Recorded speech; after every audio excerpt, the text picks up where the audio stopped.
नमस्कार दोस्तों, स्वागत है आपका एमकेवी न्यूज डेली में। आज तारीख 17 अगस्त वार रविवार। आज भाद्रपद माह की कृष्ण पक्ष की नवमी तिथि है। चलिए देखते हैं आज के मुख्य समाचार। श्री कृष्ण जन्माष्टमी में वृंदावन में 10 लाख भक्त, बांके बिहारी मंदिर के बाहर लंबी कतारें, मथुरा में सोने से बनाए ठाकुर जी के वस्त्र। वहीं श्री कृष्ण जन्मभूमि मंदिर को ऑपरेशन सिंदूर की थीम पर सजाया गया। गुजरात की द्वारका में जन्माष्टमी, द्वारकाधीश का केसरिया वस्त्रों से श्रृंगार किया गया। रात 2:30 बजे तक होंगे भगवान के दर्शन। जम्मू कश्मीर में किश्तवाड़ जिले के चसोटी गांव में सर्च ऑपरेशन का तीसरा दिन 14 अगस्त की दोपहर 12:25 पर यहां बादल फटा था। इस कारण मलबे में दबने से अब तक 65 लोगों की मौत हो चुकी है। अब तक 34 शवों की पहचान की जा चुकी है। वहीं 500 से ज्यादा लोग रेस्क्यू के लिए गए हैं, जबकि 200 लोग अब भी लापता हैं। वहीं देखिए, द बंगाल फाइल्स के ट्रेलर लॉन्च पर हंगामा, इवेंट रोकने का आरोप। विवेक अग्निहोत्री बोले, कोलकाता में कानून व्यवस्था फेल हो चुकी है। लखनऊ के एस्ट्रोनॉट शुभांशु शुक्ला 1 साल बाद भारत आ रहे हैं। वो अमेरिका से रवाना हो चुके हैं। शुभांशु शुक्ला ने कहा, मुझे भारत पहुंचने की बेसब्री, यहाँ मोदी से मिलेंगे और 25 अगस्त को लखनऊ आ सकते हैं। मुंबई की एक बुजुर्ग महिला ने गंवाए 18 लाख। ऑनलाइन शॉपिंग ऐप पर दूध ऑर्डर किया था। ठगों ने मैसेज में लिंक भेजकर फोन हैक कर लिया। अगर आप भी ऑनलाइन शॉपिंग करते हैं तो आपको भी सावधान रहने की जरूरत है। उपराष्ट्रपति चुनाव 17 अगस्त को फाइनल होगा एनडीए का उम्मीदवार। 21 अगस्त को नामांकन। भाजपा संसदीय बोर्ड की बैठक में होगा फैसला। बेंगलुरु में बिल्डिंग में आग, राजस्थान के 5 लोगों की मौत। जालोर के 2 बिजनेसमैन ने दम तोड़ा, वहीं एक की पत्नी और 2 बच्चे भी जिंदा जले। मुंबई एयरपोर्ट पर शनिवार को इंडिगो के A321 प्लेन की टेल रनवे से छू गई। एयरलाइन ने बताया कि खराब मौसम के चलते पायलट ने लैंडिंग की बजाय गो अराउंड यानी कि दोबारा टेक ऑफ की प्रक्रिया करने का फैसला लिया। इसी दौरान विमान का पिछला हिस्सा यानी कि टेल रनवे से टकरा गया। सासाराम से 17 अगस्त से महागठबंधन की वोट अधिकार यात्रा की शुरुआत हो रही है। आरजेडी सांसद सुधाकर सिंह ने आरोप लगाया है कि प्रशासन सरकार के दबाव में काम कर रहा है। राहुल गांधी को सभा और हेलीकॉप्टर लैंडिंग की परमिशन नहीं दी जा रही है। रविवार को प्रधानमंत्री नरेंद्र मोदी गुरुग्राम से एयरपोर्ट तक बने देश के पहले 8 लेन अर्बन एलिवेटेड द्वारका एक्सप्रेस और अर्बन एक्सटेंशन रोड 2 का उद्घाटन करेंगे।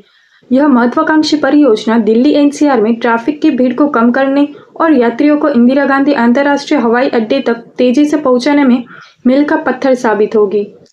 चंडीगढ़ के युवा सामाजिक कार्यकर्ता और राष्ट्रीय युवा पुरस्कार एवं राष्ट्रपति पुरस्कार से सम्मानित रोहित कुमार के नेतृत्व में संविधान सपोर्ट ग्रुप ने एक देश एक चुनाव के समर्थन में अपने अभियान का तीसरा चरण शुरू कर दिया है। उत्तर भारत की पावन मणिमहेश यात्रा आधिकारिक तौर पर शनिवार से शुरू हो गई है। जन्माष्टमी पर छोटे शाही स्नान के साथ आरंभ यह यात्रा राधा अष्टमी यानी 31 अगस्त तक चलेगी। देश भर से मणिमहेश आने वाले भक्त इस बार यहां गंदगी नहीं फैला पाएंगे। शिवपुरी में हादसा, ट्रैवलर डिवाइडर तोड़कर ट्रक से टकरा गई, 4 की मौत। गुजरात के म्यूजिशियन ग्रुप के 20 लोग वाराणसी से लौट रहे थे। हादसा नेशनल हाईवे 27 पर सुबह करीब 5:30 बजे हुआ। पंजाब के भारत पाकिस्तान बॉर्डर रिट्रीट का समय बदला, दिन छोटे होने के चलते बदलाव। बीएसएफ ने कहा, पर्यटकों के लिए अब आसान होगा समारोह देखना। रूसी राष्ट्रपति पुतिन और अमेरिका के राष्ट्रपति ट्रंप ने शुक्रवार देर रात अलास्का में मुलाकात की। उनके बीच यूक्रेन जंग खत्म करने पर करीब 3 घंटे मीटिंग हुई। इसके बाद दोनों नेताओं ने सिर्फ 12 मिनट की ज्वाइंट प्रेस कॉन्फ्रेंस की। इस दौरान उन्होंने पत्रकारों के किसी सवाल का जवाब नहीं दिया। ट्रंप ने कहा, रूस से तेल लेने वाले देशों पर प्रतिबंध नहीं। भारत पर 25% एक्स्ट्रा टैरिफ से रूस ने एक बड़ा ग्राहक खोया। वहीं देखिए, पाकिस्तान में बाढ़ से पिछले 48 घंटों में 320 से ज्यादा मौतें, घर और सड़कें तबाह, 2000 बचाव कर्मी तैनात हुए। पुतिन का अलास्का में B-2 बॉम्बर से स्वागत, ट्रंप की गाड़ी में बैठकर मीटिंग के लिए पहुंचे। यूक्रेन जंग पर करीब 3 घंटे बातचीत। चलिए देखते हैं मॉनसून से जुड़े हुए समाचार। छत्तीसगढ़ में एक बार फिर बारिश का दौर शुरू हो गया।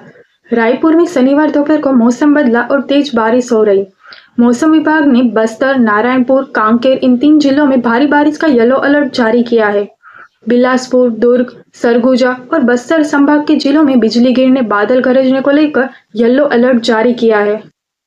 झारखंड में अगले 5 दिन बारिश के आसार। आज पश्चिमी, उत्तरी और मध्य भागों में बारिश। 40 किलोमीटर प्रति घंटे की रफ्तार से चल सकती हैं तेज हवाएं। मुंबई में शुक्रवार रात से तेज बारिश जारी है। विक्रोली इलाके में रात 11 बजे से सुबह 6 बजे तक 213 mm बारिश हुई। यहाँ जन कल्याण सोसाइटी के वर्षाकर इलाके में लैंडस्लाइड की वजह से 2 लोगों की मौत हो गई और 2 घायल है। पंजाब में आज भी बारिश को लेकर येलो अलर्ट जारी किया गया है। यह अलर्ट हिमाचल प्रदेश से सटे पठानकोट, होशियारपुर और रूपनगर जिलों के लिए है, जहां तेज हवाओं के साथ बारिश का अनुमान है। ऐसा मौसम 19 अगस्त तक बने रहने की संभावना है, जबकि अन्य जिलों में मौसम सामान्य रहेगा।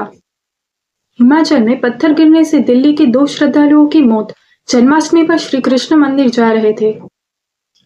टॉप 10 कंपनियों में 5 की वैल्यू 60,677 करोड़ बढ़ी।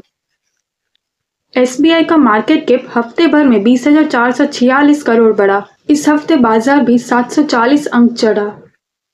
0 से 1 करोड़ रुपए के पार पहुंचा बिटकॉइन, लेकिन किसने बनाया है ये बिटकॉइन ये कोई भी नहीं जानता। मेन बोर्ड सेगमेंट में इस हफ्ते 5 आईपीओ ओपन होंगे। Vikram solar, Gem aromatics, Shreeji shipping और पटेल रिटेल के आईपीओ 19 अगस्त से ओपन होंगे। वहीं मंगल इलेक्ट्रॉनिक्स का आईपीओ 20 अगस्त से ओपन होगा। इस हफ्ते 919 सस्ता हुआ सोना, वहीं चांदी की कीमत 201 रुपये बढ़ी। सोना इस साल अब तक 23,861 महंगा हुआ। चलिए देखते हैं जॉब से जुड़े हुए समाचार। LIC यानी लाइफ इंश्योरेंस कॉरपोरेशन ने असिस्टेंट एडमिनिस्ट्रेटिव ऑफिसर के पदों पर भर्ती निकाली है। उम्मीदवार ऑफिशियल वेबसाइट पर जाकर आवेदन कर सकते हैं। हरियाणा इलेक्ट्रॉनिक्स विकास निगम लिमिटेड ने डेटा एंट्री ऑपरेटर के पद पर भर्ती निकाली है। उम्मीदवार ऑफिशियल वेबसाइट पर जाकर आवेदन कर सकते हैं। नाबार्ड कंसल्टेंसी सर्विस में सुपरवाइजर के 63 पदों पर भर्ती। उम्मीदवार ऑफिशियल वेबसाइट पर जाकर आवेदन कर सकते हैं। BSF यानी बॉर्डर सिक्योरिटी फोर्स की ओर से हेड कांस्टेबल रेडियो ऑपरेटर और हेड कांस्टेबल रेडियो मैकेनिक के पदों पर भर्ती निकली है। उम्मीदवार ऑफिशियल वेबसाइट पर जाकर आवेदन कर सकते हैं। ऐसी ही महत्वपूर्ण अपडेट के लिए MKV न्यूज़ डेली को अभी सब्सक्राइब करें और बेल आइकन को दबाना ना भूलें, ताकि आप मिस न करें कोई भी अपडेट। जय हिंद, जय भारत।